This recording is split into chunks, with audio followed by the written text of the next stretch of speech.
Bienvenue dans le podcast Une blonde en Norvège. Vous pouvez soutenir l'émission en devenant membre sur Patreon.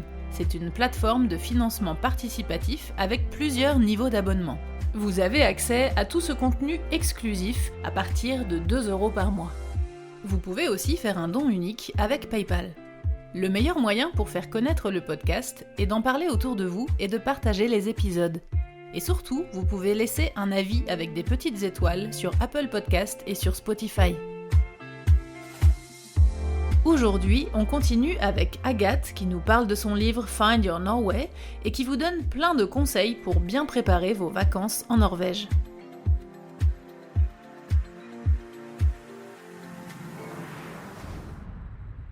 Passons maintenant au mode un peu été par rapport aux randonnées.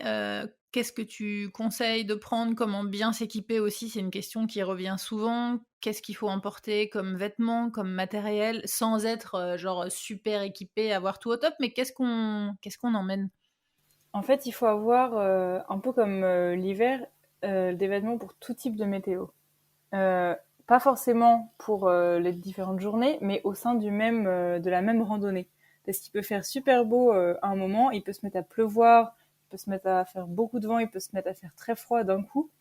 Et surtout si on va un peu dans les montagnes, c'est très imprévisible, donc il faut vraiment avoir un peu tout dans son sac à dos. Bon, évidemment, sauf si une journée de grand soleil, il fait 25 degrés, c'est vraiment l'été et on est sûr qu'il y aura pas de pluie. Bon, on peut partir en short et en t-shirt, mais la plupart du temps, c'est pas tout le temps comme ça. Donc avoir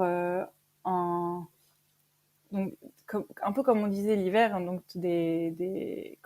plusieurs épaisseurs, avoir quelque chose de waterproof un manteau waterproof ou en tout cas water resistant. Ouais. De toute façon, le genre pantalon de pluie et kawaii, c'est l'outil. On vient pas en Norvège sans ça, quoi. C'est ça. Et après, tu vois, moi, par exemple, j'ai pas de pantalon de randonnée pour la pluie parce que s'il pleut, je vais pas faire de randonnée. C'est ça. Et puis s'il se met à pleuvoir pendant la randonnée, bah au pire, voilà, j'ai un manteau, mais s'il pleut, s'il va vraiment beaucoup pleuvoir, je le vois à la météo et je vais pas faire de randonnée. Donc. Et aussi, ce qui est important, c'est des bonnes chaussures waterproof, ou Gore-Tex, etc. Parce qu'en fait, même au mois de juillet, même au mois d'août, en haut de la montagne, les chemins, il y en a beaucoup qui sont mouillés, etc. Et une fois qu'on a les pieds mouillés, parce qu'il fait, surtout quand il fait pas très chaud, bah on va avoir des cloques, on va avoir froid, etc. Donc c'est vraiment important des chaussures de randonnée waterproof. Je pense que c'est un des trucs les plus importants pour la randonnée ici. C'est vrai. Et même pas forcément en mode randonnée, hein, mais en mode juste se promener. Je sais qu'il y a des gens qui disent on va pas faire de randonnée parce qu'on n'est pas très activité physique, etc.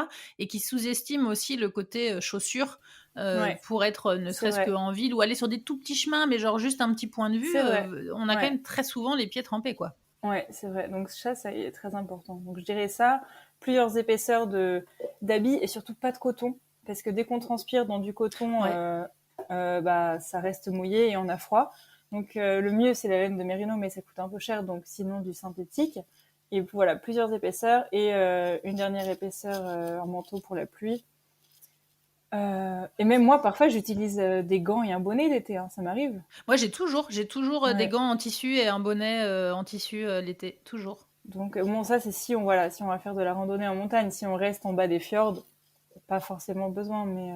C'est vrai que par rapport aux matières, comme tu disais, moi, les seules périodes de l'année où j'utilise du coton, j'ai aussi beaucoup de mérinos, mais je peux pas utiliser de laine, justement, qui n'est pas en mérinos, de la laine, parce que ça me fait gratte. trop de réactions, ça me gratte, mais c'est impossible. C'est justement au printemps, comme là, je suis partie à Pâques, et j'avais un pantalon de randonnée bien imperméable, mais il faisait un peu frais, donc j'avais mis un legging en coton en dessous, juste pour avoir une petite couche un petit peu en plus pour pas avoir froid. Et puis les gants et le bonnet que je prends en coton aussi parce que j'ai la peau trop réactive. Ouais. Mais c'est vrai que l'hiver, faut éviter le coton parce que si on transpire après, c'est même l'été, en fait, c'est dès qu'on va transpirer, il faut pas de coton. Donc les chaussettes, pareil, faut éviter les chaussettes en coton, etc.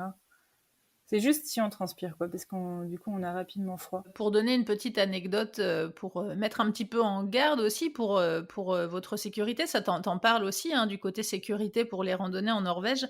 Mais c'est vrai que c'est très important parce que quelquefois les gens oublient que la Norvège c'est un pays de montagne. Et que quand on part faire une randonnée, même si c'est une randonnée qui fait pas 8 heures où on va pas faire un bivouac en gîte, etc., il faut partir quand même relativement bien équipé parce que je sais plus si c'est l'année dernière ou il y a 2 ans, mais il y a 2 touristes français qui se sont fait moquer d'eux, mais dans le monde entier, parce qu'ils sont partis faire une randonnée, je sais plus laquelle c'était, je crois que c'était Trolltunga, et ils sont partis en tongs, quoi.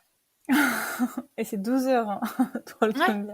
Donc, mais du coup, ils ont eu un accident, enfin je sais plus, il a glissé, s'est cassé la cheville, obligé de se faire rapatrier en hélico, quoi. Mais tu sais que Trolltunga, tous les ans, il y a des gens qui se font rapatrier parce qu'ils sont pas bien équipés. Et en fait, ils partent. Mais c'est pour ça. Parce qu'ils ont vu la photo, mais ils savent pas que ce serait une randonnée de 20 km et ils sont pas du tout équipés, pas préparés aussi physiquement et ils doivent se faire ramener par hélicoptère. Donc, comme tu le précises aussi très bien dans le livre, c'est vrai qu'il faut vraiment faire attention au côté, à la longueur de la randonnée, au dénivelé qui peut tout changer, à quel terrain on va avoir. Est-ce que c'est un terrain en cailloux? Est-ce que c'est un sentier en forêt? Est-ce que faut vraiment bien faire attention. Les informations se trouvent, hein, mais faut quand même regarder parce que il peut y avoir des terrains complètement différents. Et aussi, ce qui est hyper important pour un peu prévoir sa journée et comment s'habiller, la météo, il faut regarder la météo, comment dire, là où on va commencer la randonnée, mais aussi regarder la météo au sommet, parce qu'il peut y avoir une énorme différence de température, de vent, de pluie, etc., entre là où on commence la randonnée et au sommet. C'est vrai. Et comme tu disais, l'application, là, ou le site internet yr.no, enfin ir.no. Pour la météo, il donne les infos pour n'importe quel endroit. Donc c'est hyper facile de trouver, donc d'écrire le nom du sommet sur cette application et d'avoir la météo précise pour l'endroit. Comme ça, on sait, arriver au sommet, il peut même faire, l'été, il peut faire peut-être -2 par exemple. Donc est-ce que il y a beaucoup de vent ou alors, peut-être même de la neige, ça peut arriver. Donc il faut, juste pour pour savoir à l'avance, pour pouvoir s'équiper, se préparer. De toute façon, c'est vrai que quel que soit si on part en randonnée, si c'est juste une petite promenade, alors peut-être pas effectivement si on va se promener en ville, mais pour toute promenade en Norvège, moi je recommande de toute façon, même si on part en t-shirt, d'avoir au moins 2 couches de manches longues, c'est-à-dire un petit sweat, une petite polaire fine et puis un kawaii ou une doudoune. Et aussi, ce qui est pas mal d'avoir, c'est une paire de chaussettes en rechange, parce que dès que les chaussettes sont mouillées, etc., tout de suite, on va avoir plus de cloques, les pieds froids, etc. Donc, c'est bien d'avoir une paire de chaussettes en plus. C'est vrai que moi, j'ai tout le temps ça dans mon sac aussi. Un point aussi auquel il faut faire attention, je sais pas si toi tu l'as expérimenté, pourtant moi je fais quand même je suis pas une sportive extrême, mais je suis pas non plus une non sportive, je suis une sportive moyenne, mais j'ai quand même expérimenté plusieurs fois que le degré de difficulté des randonnées annoncé était plus dur que prévu. Oui. Donc, il faut faire attention parce que quelquefois sur les randonnées, si vous allez sur le site par exemple qui s'appelle hut.no, où vous allez avoir toutes les infos sur la randonnée, quelquefois il faut faire très attention aussi, est-ce que c'est que l'aller ou est-ce que c'est l'aller-retour? C'est pas toujours très clair. C'est vrai. Et quelquefois vous avez d'annoncer 2 heures. Sauf que c'est 2 heures, mais norvégienne. Norvégienne, exactement, avec un Norvégien qui fait la randonnée, mais je dirais presque en courant. Donc si vous y allez tranquille, que vous vous arrêtez pour manger et que vous prenez des photos, c'est 4 heures en fait. Oui. Non, c'est vrai que c'est hyper... Et en fait, il y a sur ce site, donc hut.no, c'est le site qui est le plus utilisé pour les randonnées, et il y a c'est soit bleu, vert ou rouge en fonction du niveau. Et par exemple, si on compare ce niveau-là à comment dire, en fait, j'avais une discussion avec une Américaine qui habite ici, et elle me disait que quand elle comparait ça aux randonnées en Amérique, c'est 1 degré de plus, je trouve. Même plus, en fait. Elle me disait qu'une rando qui est écrit facile ici, presque de là où elle vient, je me souviens noir, où elle habitait, c'était super dur. Mais ouais. Donc Moi, je me suis fait avoir encore l'année dernière, justement. J'étais en vacances à Fjärland et on a voulu faire une randonnée bleue. Donc, Mhm. c'est les mêmes grades qu'en piste de ski, hein. Il y a vert. Vert, c'est censé Bleu, être un terrain rouge, presque ouais. plat. Il y a bleu, rouge et noir. Donc, quelques fois, je me suis aventurée sur des rouges, mais là, on était dans une bleue. Donc, on s'est dit, ça va grimper un peu, ça va être une rando sportive, mais ça va, quoi. Mhm. Ben, c'était une grosse rouge, en fait, quoi. Ça a grimpé, mais à la verticale pendant 4 heures, quoi. Ouais. Enfin, mais ça peut être dangereux, quoi, parce que je me disais, par exemple, mes parents devaient venir en visite pas longtemps après. J'ai dit, mais je peux pas emmener ma maman Mhm. qui a une prothèse de hanche sur un terrain comme ça, c'est Bah, dangereux, quoi. après, il faut vraiment pas avoir peur de faire demi-tour, hein. Faut pas être déçu ou si c'est trop dur, ben on fait demi-tour, c'est pas grave. Et d'ailleurs, ce jour-là, nous, on a continué un peu, mais on n'est pas allé en haut. On n'est pas allé au top, on n'a pas vu le. C'est ça aussi, il y a beaucoup de gens qui vont pousser les limites un peu pour arriver en haut, pour voir la vue qu'ils avaient vue en photo, etc. Et après, c'est sur la descente que ça Et devient qu'il plus faut compliqué redescendre, parce ouais. qu'on a Ouais. plus de force, etc. Et il y en a plein qui sont rapatriés sur le retour en fait, Et parce que sur les randonnées difficiles, la descente est presque plus dure, hein. mhm. Et puis quand on monte, on est un peu poussé par l'envie d'arriver en haut, de voir la vue, etc. Mais une fois que tout ça s'est passé, il faut redescendre. On n'a plus la Et, carotte quand on redescend. c'est ça. Ouais. C'est vrai. Donc tout ça pour dire que je trouve que la Norvège, c'est un pays très riche en promenades et en randonnées, très Mhm. sympa, mais il faut juste être un petit peu. Faut juste Euh, planifier, faut juste faire des recherches.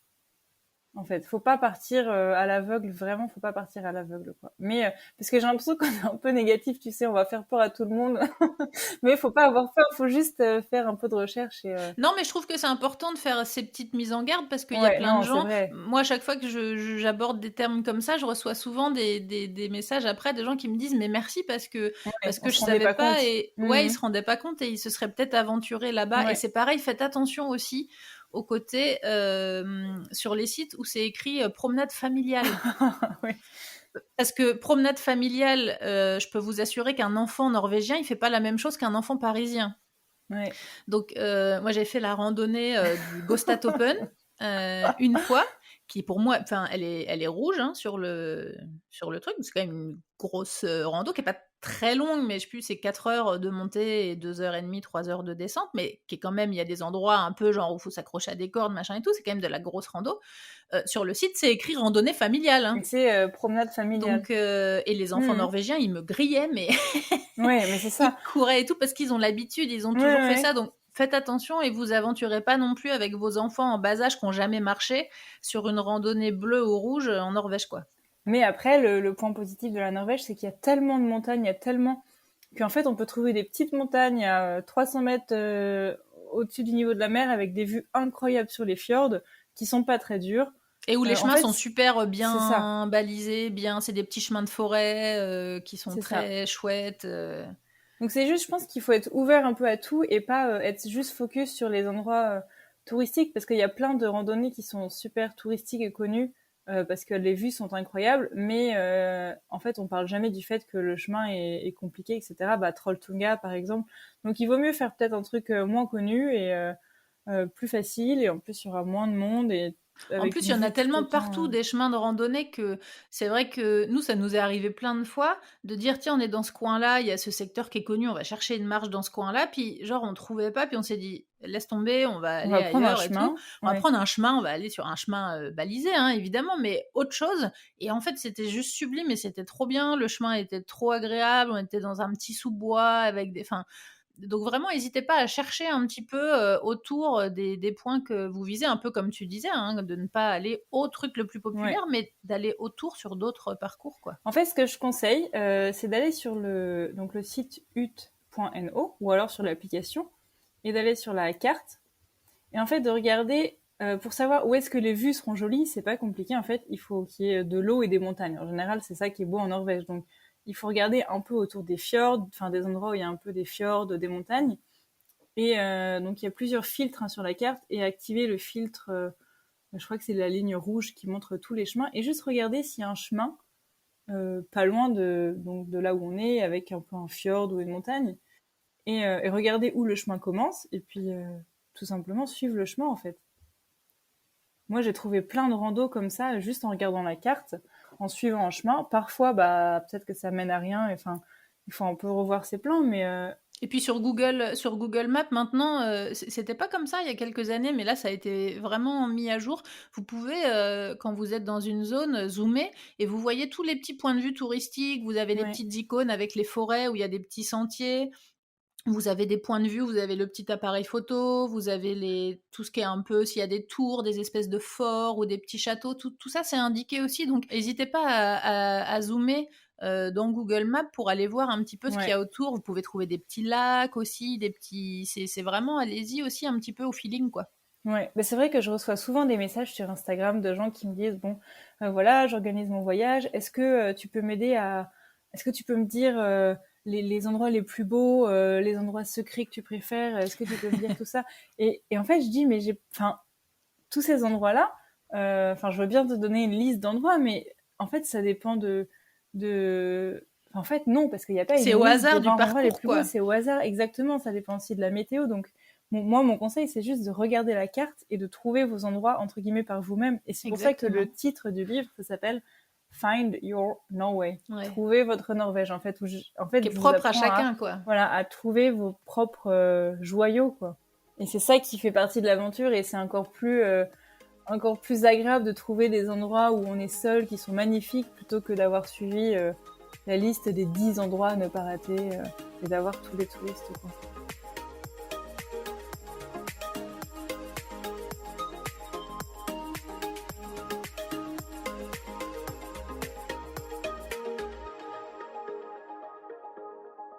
Pour revenir un petit peu au côté logement, donc toi tu disais que tu faisais beaucoup de camping sauvage, donc c'est vrai qu'en Norvège, c'est un des pays où c'est autorisé de faire du camping Mhm. sauvage. On a le Friluftsliv et le Allemansretten qui fait qu'on a le droit de poser sa tente n'importe où, sauf dans les parcs nationaux et près Ouais, des habitations.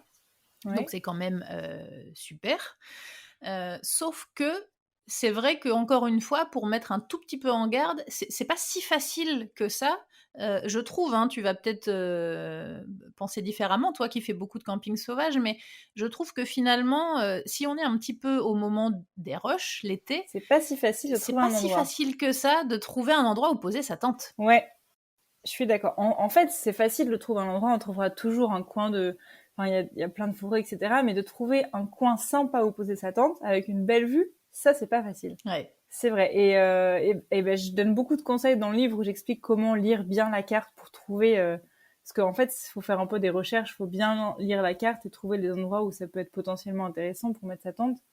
Mais enfin, moi, j'ai appris au fur et à mesure des années, avec l'expérience, en fait, quoi chercher et comment trouver un endroit qui va être bien. Mais c'est vrai que c'est pas facile, en fait, parce que les fjords sont tellement pentus que je sais qu'il y a beaucoup de gens qui veulent camper au bord des fjords, mais en fait, il y a très peu d'endroits plats. Et les seuls endroits plats, ils sont déjà pris par des campings, ou alors ils sont pris par des fermes, des maisons, etc.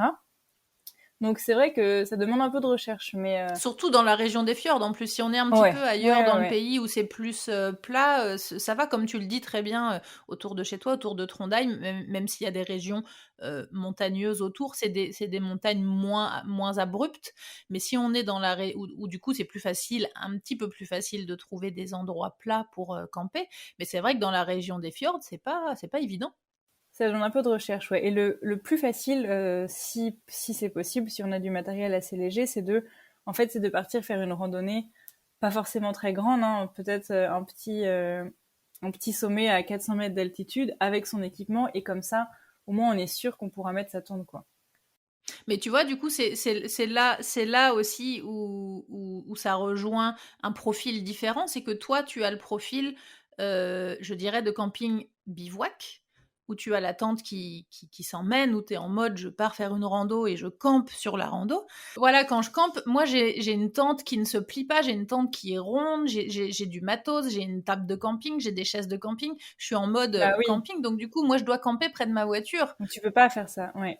C'est pour ça que je dis aussi dans le livre qu'il faut pas avoir peur de réserver un camping, en fait, et de camper au camping, parce qu'il y a des campings qui sont dans des endroits magnifiques. Ouais, mais c'est vrai que c'est là encore les gens vont être déçus peuvent être déçus parce que s'ils Oui. pensent faire du camping sauvage et se retrouver avec, comme on le disait au début, avec la photo Instagram, d'être tout seul avec la tente ouverte et puis vue sur le fjord avec le coucher de soleil, ce sera pas ça. Hein. Si vous êtes en camping l'été, c'est blindé. Il y a des familles avec des enfants qui courent partout, donc ce sera pas ça.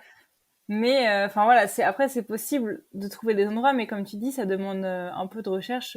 Enfin, parfois moi ça me met 2 heures avant de pouvoir mettre ma tente quelque part. C'est pas si facile. Donc faut juste, mais c'est bien que tu le dises, de s'attendre à passer un peu de temps. En fait, il faut pas commencer à chercher son spot pour la tente à 8 heures du soir, quoi. Ouais, faut s'y prendre un petit peu à l'avance. Ouais. En fait, c'est vrai que ça résume un petit peu, je trouve, les vacances norvégiennes, c'est que tout se prépare un petit peu, quoi. Si on veut se poser, comme tu le montres très bien dans le bouquin avec les photos, tu expliques aussi, moi j'adore manger, je suis une gourmande, etc. Donc j'ai bien aimé que tu parles aussi du côté de nourriture en camping dans ton livre. Et quand tu parles justement qu'on peut cuisiner, qu'on peut se faire plein de trucs sympas, qu'on n'est pas obligé d'emmener des sachets déshydratés dégueulasses et qui coûtent super cher. Qui coûtent hyper cher, ouais. Mais du coup, c'est vrai que si on veut avoir le temps de se poser, de faire tout ça, de se faire à manger, de s'installer et tout, effectivement, faut pas commencer à chercher à 9h du soir, quoi. Ouais. Bah, ça m'est arrivé. Moi, je me souviens parce que je fais beaucoup de camping, du coup, entre mai et août. Et l'année dernière, j'ai fait mon dernier camping trip au mois de début octobre. Et j'avais jamais fait vraiment du camping à ce moment-là. Et en fait, je commence mon week-end de la même façon que je le fais l'été, en fait. Et j'avais pas du tout pensé qu'au mois d'octobre, il faisait nuit beaucoup plus tôt qu'au mois de juin. Enfin, c'est évident. Mais j'avais pas du tout pensé. Et en fait, je me suis retrouvée à chercher un camping, un endroit pour mettre ma tente. Il faisait nuit. Oh, c'était vraiment la galère. Donc aussi prendre ça en compte. Parce que voilà, de mai à juillet, août, ça pas un problème. Mais à partir de septembre, octobre, faut aussi prendre la lumière du jour en compte. Parce que trouver un camping, c'est pas facile. Et quand il fait nuit, c'est encore moins facile. C'est encore moins facile, c'est vrai. On peut donner vite fait peut-être un petit peu comme ça les règles un petit peu à respecter quand on fait du camping. Donc déjà, on n'a pas le droit de se mettre à moins de 150 mètres d'une habitation. Donc si on n'est pas sûr, on peut regarder la carte. Et de toute façon, sur toutes les applications, maintenant, il y a une petite échelle où on voit un peu la distance. Aussi, ne pas se mettre sur les terres cultivées. Donc il y a des endroits parfois où on voit des grandes prairies d'herbes bien vertes avec parfait pour le camping. Et en fait, va être bien là. C'est trop beau pour être vrai. Quand ça a l'air trop beau pour être vrai, en général, c'est qu'on n'a pas le droit. C'est qu'il y a un truc. Voilà, c'est ça. Et en fait, c'est juste que c'est de l'herbe. En fait, c'est cultivé pour les animaux. Donc même si ça a pas l'air d'être la grande agriculture, c'est de l'herbe et c'est quand même une terre cultivée, donc pas le droit de faire du camping. Donc ça, c'est une autre règle. Aussi, pour faire du feu, on n'a pas le droit de faire du feu donc pendant l'été, sauf dans les endroits, quel mot ils utilisent, sauf dans les endroits où c'est sûr qu'il peut pas y avoir de feu, par exemple sur une plage. On a le droit où on a de l'eau à côté, à proximité. Voilà, c'est ça. Et puis sur du sable, etc. Aussi, ne pas, ça paraît logique, hein, mais ne pas laisser ses déchets dans la nature. Donc, si on va quelque part repartir avec tout, en fait, ne pas laisser de traces.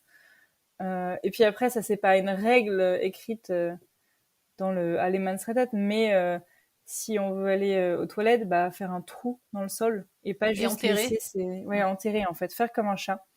Pas laisser ces trucs, parce qu'il y a beaucoup de gens qui le font. Il y a tellement de chemins de randonnée où tu vois du papier toilette partout. Enfin, c'est vraiment... Et ayez toujours avec vous moi j'ai toujours des petites des sachets de congélation là que j'utilise en mini sac poubelle en fait.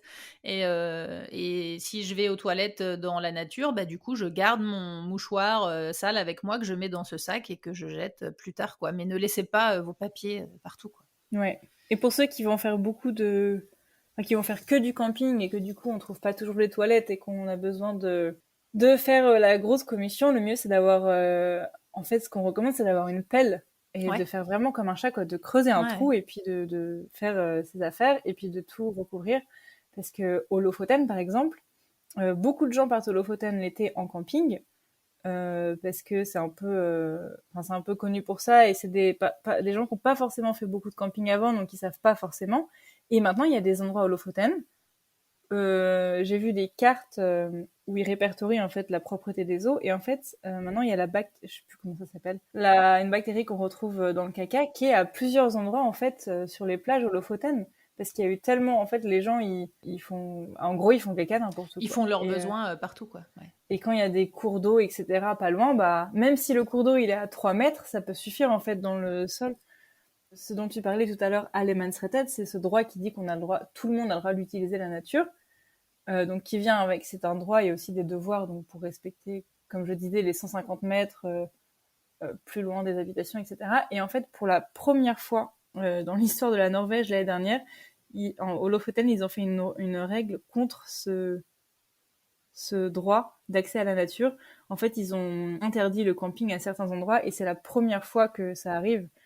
Mais est-ce que tu as expérimenté, toi, les Lofoten, justement, l'été, vraiment au moment du rush, en mode camping sauvage, je cherche un endroit pour poser ma tente? En fait, je l'ai fait, mais pendant le corona. Donc, c'était. Tu vois, j'y suis allée. C'était un peu biaisé, du coup. C'est ça, j'y suis allée au mois de juillet, le premier mois de juillet après, pendant le corona, et du coup, bah, j'étais biaisée parce qu'il y avait pas beaucoup. Enfin, il y avait du monde, mais pas autant que d'habitude. Mais c'est vrai que c'est un. Alors, moi, j'y suis pas allée. Enfin, je suis allée au Lofoten, mais j'étais en logement, et puis c'était pas à cette période-là. Mais j'ai entendu et j'ai lu des articles où ils disaient qu'effectivement, bah, du coup, ces interdictions de camping sauvage, elles sont à tellement d'endroits que bah, finalement, t'as pas le choix que d'aller dans les campings. Bah, c'est un peu fait exprès, en fait. Ouais, ouais, les campings, il y en a pas, non, il y en a, mais ils sont, faut les réserver longtemps à l'avance. Ils sont pleins. Ouais. Et c'est vrai que, comme un truc que tu as dit aussi dans ton livre et auquel il faut être préparé, c'est que si on part en mode comme ça, camping sauvage, il faut aussi être préparé à l'option qu'on ne trouvera pas de logement, qu'on ne trouvera pas d'endroit. Il faut peut-être être préparé à dormir dans sa voiture. Après, on peut toujours trouver, enfin, tu vois, tu pourras toujours trouver un endroit plat où mettre ta tente, mais ça se trouve, ce sera au bord d'une route, dans la forêt, enfin, pas du tout un endroit idyllique comme tu avais imaginé, parce qu'il y a quand même de la nature partout, donc tu trouveras toujours un endroit, mais ce sera pas forcément très sympa, quoi. Et c'est vrai qu'au Lofoten, là, moi, je l'ai expérimenté parce que du coup, je voulais aller là-bas cet été, puis finalement, j'ai changé d'avis. J'en parlerai dans un prochain podcast. Mais du coup, j'avais pensé à cette option-là. Je m'étais dit, bon, alors si on trouve pas de camping, qu'on peut pas faire de camping sauvage parce que il pleut, par exemple, il fait froid, il fait vraiment pas beau et tout ça, qu'on veut se louer un logement, au Lofoten, c'est quand même très, très cher. Ouais. Y a aucun. Ou alors, ce qui est possible, dans les Airbnb, on trouve des gens qui louent des chambres chez eux. Donc là, mais du coup, on n'a pas le logement entier. Hein, si c'est une famille avec un enfant, où ça peut être compliqué. Mais en gros, moi, j'ai regardé les petites cabines, les Rorbua et tout ça. Il n'y a rien en dessous de 1500, 2000 couronnes la nuit. Hein. Donc, c'est quand même 200 € la nuit. Donc, si vous partez 15 jours là-bas, le budget logement, c'est quand même très, très conséquent. Mais je pense que tu as eu raison de changer tes plans parce que je pense que ce mois de juillet, cette année, au Lofoten, ça va être... parce que maintenant que tout le monde peut se remettre à voyager, ça va être, je pense... C'est un peu ce qui m'a fait peur. C'est pas ça qui nous a fait changer d'avis, c'est c'est plein de choses dans l'ensemble, mais c'est vrai que quand j'ai pensé à ça, je me suis dit, j'ai peur d'être déçue, donc j'ai suivi tes conseils et je vais ailleurs. Avec la pandémie, on a tous un peu plus profité de notre pays et on a voyagé un peu plus local. Et c'est vrai que vivre en Norvège, c'est quand même le gros kiff, comme on l'a raconté avec toute cette nature autour de nous. J'espère que les auditeurs auront envie de venir visiter la Norvège et surtout d'acheter ton livre pour bien préparer leur voyage en Norvège et puis pour partir, comme tu l'as dit, à la recherche de leur propre pépite norvégienne. Merci Agathe d'avoir participé à l'émission. Merci à toi, merci beaucoup pour l'invitation. J'espère que cet épisode pourra aider les auditeurs à planifier leur voyage en Norvège et, comme tu l'as expliqué, trouver leur pépite, etc. Et donc, pour trouver le livre, vous pouvez l'acheter sur le site findyournorway.com et je le livre dans tous les pays, donc aucun problème pour le livrer à l'étranger. Et sinon, vous pouvez aussi trouver plein de conseils sur mon profil Instagram. Tu as fait il y a une petite icône avec la carte où justement tu donnes plein de conseils de promenade. Oui, j'ai plein de posts avec des itinéraires, des randonnées, etc. Donc il y a plein de choses aussi sur mon profil. Merci à toi Agathe. Salut. Salut. Retrouvez la suite et fin de cet épisode en bonus sur la page Patreon. Vous avez accès à tout ce contenu exclusif ainsi qu'à d'autres contributions à partir de 2 € par mois. Retrouvez les épisodes sur toutes les applications de podcast et en format vidéo sur YouTube. N'hésitez pas à partager les épisodes et à laisser un commentaire sur Apple Podcast ou sur Spotify.